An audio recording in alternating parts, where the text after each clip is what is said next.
Let me read to you a passage from the 12th chapter of St. Mark's Gospel, verses 38 to 44.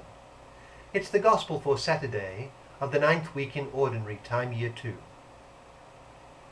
St. Mark writes, "As he taught, Jesus said, 'Watch out for the teachers of the law. They like to walk around in flowing robes and be greeted in the marketplaces and have the most important seats in the synagogues and the places of honor at banquets. They devour widows' houses, and for a show they make lengthy prayers. Such men will be punished most severely.' Jesus sat down opposite the place where the offerings were put and watched the crowd putting their money into the temple treasury. Many rich people threw in large amounts, but a poor widow came and put in 2 very small copper coins, worth only a fraction of a penny. Calling his disciples to him, Jesus said, 'I tell you the truth, this poor widow has put more into the treasury than all the others. They all gave out of their wealth, but she, out of her poverty, put in everything, all she had to live on.'" That's from Mark chapter 12, verses 38 to 44. And what does it suggest to us? Well, it is well understood that one of the features of the modern mind is its proneness to thinking that there is little meaning in life. Many things have led to this, most of all the gradual loss of a firm conviction of the fact of a loving God and a particular providence. We see this expressed in various modern philosophers, such as Nietzsche and Sartre. However, it can take less serious forms in the minds even of those who are firmly religious. For instance, a person who, in his own estimation, never achieves very much may feel that life has had little meaning. Or a person who does not have many friends. Or a person who has little impact in his work. Or a person who remains relatively unknown can easily be troubled by a sense of meaninglessness, even though his religious faith will be a fundamental support and stay. One can easily slip into thinking that life will be meaningful in proportion to one's prominence and dominance over other persons and events. I remember watching 2 dogs. Every time one of those dogs did anything that put the other dog into a second position, it would be attacked by that other dog. That is to say, the dog who did the attacking wanted always to be the top dog. One can easily think, without daring to admit it, that life will have meaning only if one is in some sense the top dog, which is to say, if one has gained the admiration of the many. But of course, even if one were to try, one may never be the top dog. Alternatively, one may be the top dog, and yet for the worst reasons, both in the sight of God and even in the sight of others. One's lot in life may be to live simply as the relatively unknown and modest everyman. Nevertheless, it is a very legitimate question to ask how the life even of the unknown everyman can attain great meaning and value, because that is what by nature he aspires to. Meaningfulness and value.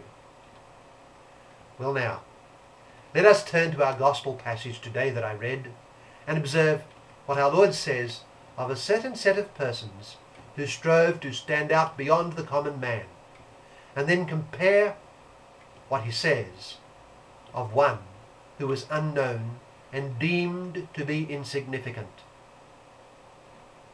Our Lord is in the temple, and he warns his hearers against the example of a well-known set of persons who strove to stand out beyond and above the common man. They were not to be imitated. Jesus said, "Watch out for the teachers of the law. They liked to walk around in flowing robes and be greeted in the marketplaces and have the most important seats in the synagogues and the places of honor at banquets. They devour widows' houses and for a show make lengthy prayers. Such men will be punished most severely. So the seeking and attainment of prominence and dominance will not make life truly meaningful and of value. In fact, it could corrupt and take away life's true meaning. And then our Lord held up the example of one who, he said, was in fact doing and achieving more than all those who were esteemed by others. It was a poor widow. Let us listen to the whole event. Jesus sat down opposite the place where the offerings were put and watched the crowd putting their money into the temple treasury. Many rich people threw in large amounts, but a poor widow came and put in 2 very small copper coins, worth only a fraction of a penny. Calling his disciples to him, Jesus said, "I tell you the truth, this poor widow has put into the treasury more than all the others. They all gave out of their wealth, but she, out of her poverty, put in everything, all she had to live on."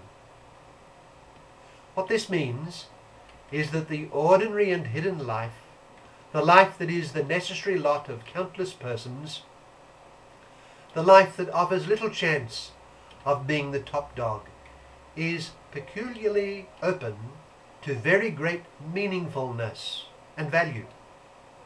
The poor widow gave more to God than all the others because she gave all to God that she had.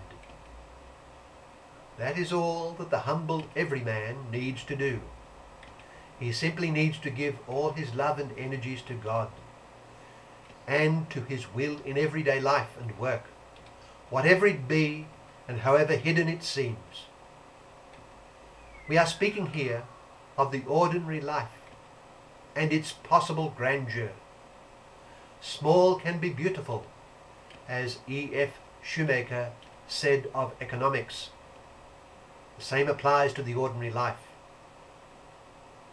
Let every ordinary person living what may appear to be a very ordinary life, having what may seem to be very little significance, keep before him the example of this poor and insignificant widow that our Lord held up for our example. She did more than all the others in terms of her contribution to the temple treasury. How so? She gave to God everything she had, while the others did not.